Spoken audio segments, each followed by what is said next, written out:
M দিয়ে সহজেই শাপলা ফুল আঁকা যেতে পারে এই পদ্ধতিতে।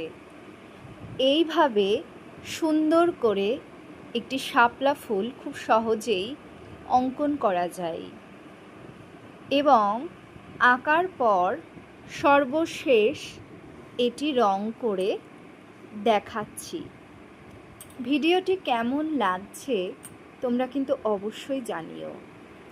আমার উদ্দেশ্য ড্রয়িং করাটি, কিন্তু ছবিটি ভালো লাগার জন্য আমি কালার করে দেখাচ্ছি। এইভাবে মভ ও হোয়াইট কালার দিয়ে, প্রথমে মভ দিয়ে তারপর হোয়াইট কালার দিয়ে সুন্দরভাবে রঙটি ব্লেন্ড করলে একটি শাপলার মতন কালার আসে।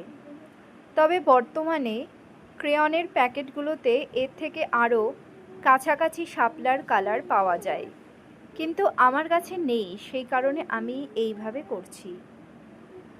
এবং তারপর শাপলার মাঝখানে একটু হলুদ কালার দিয়ে দিলাম